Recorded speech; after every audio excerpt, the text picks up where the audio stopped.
It's hard to explain the feeling in the middle of the night when you know your meter's going to run out and you're just hoping that the money's going to go into your bank account at 2:30 in the morning, and you stay awake till then. The sickness, the way you feel, the embarrassment, even though it's not your fault. And I know I'm not the only one who feels that way.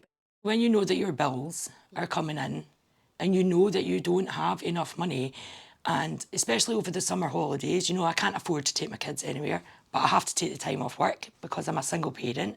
It's like sitting about all summer, you know, trying to find free things to do. You still have to either pay your own bus fares to get there and back. You have to sort out lunches because you can't afford to buy them food when they're out. You know, if there's things on at the school, like the fetes and everything, I can't afford to give my kids money to go to these things. So we don't interact with anything like that. My son goes to the community centre because that's free, you know, and it gets them out and it gets them in amongst the children in our community. But, you know, you're really stuck. I ended up experiencing poverty, but I hadn't realised it. My marriage had ended and we were in temporary housing until I got my flat in Sandilands Drive. And then it was the visits back and forth to the job centre and trying to keep my kids right and trying to get food. And it suddenly dawned on me one day, I'm poor. I'm actually poor, but this isn't my fault. But you feel it. You feel like it's your fault because I'd worked full time. I was quite independent and suddenly I couldn't. I'm a single parent. And that's not what you don't choose that to happen. I didn't want my marriage to end. I didn't want to be a single parent, particularly at this point in my life. I started to get into poverty when I became unwell and was off work for a few months. And when I went back, I couldn't manage full time, so I had to cut myself down to 18 hours. My work were really good and they kept me under the threshold for my free school meals, my clothing grant and any other things that go along with that. But now the job centre or the government have decided that if you work part-time, you have to be paid for 18 hours and you also have to have a sick line to say that you're not fit to work 30 hours to receive your universal credits. So now that I do work the 18 hours and because I'm not on national minimum wage, I'm on the living wage, I'm slightly over the threshold now.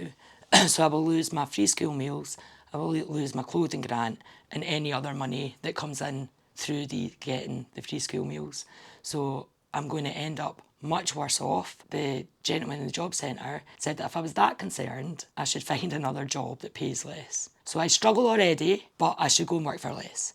Our community is a very close community and our community centre is amazing. We've got the pantry, we've got the charity shop, we've got a cafe, which is good. So I use the pantry at the community centre, which you pay £3 each week and you get, like, say, up to £25 worth of shopping. So you would get 3 blue items, which are your meats and your, like, stuff, and then 7 red items, which is your tins and all that sort of stuff, just to fill up your cupboards. It can be embarrassing, but you just have to do it. You know, I have a food bank at my work that I have to use, you know, and how embarrassing is that? Going to your own work to use their food bank. You know, it shouldn't be like that. I shouldn't need to be using things like that. The flat that I'm in has become increasingly more difficult to live in health-wise. There was a leak outside for many years and it turned out that it had affected the main walls in my flat. There's mould in every single room except for my hallway. My son's room, my room and my daughter's room are full of mould. Sometimes it smells like a swimming pool because of the amount of bleach, the amount of everything I have to use. I'm embarrassed to have anybody in because the ceiling in my bathroom is actually peeling off. So the flat has affected us more than it being somewhere that's uncomfortable to live in. It's affecting our other parts of our lives as well. I know that my mental health has been really badly affected over the last few years. I know we all have. Absolutely think there's a stigma with just everything to do with it. You know, I think even the area that I live in, folk will say, so where do you stay? And I'll tell them, and like you find yourself like, because you just get judged.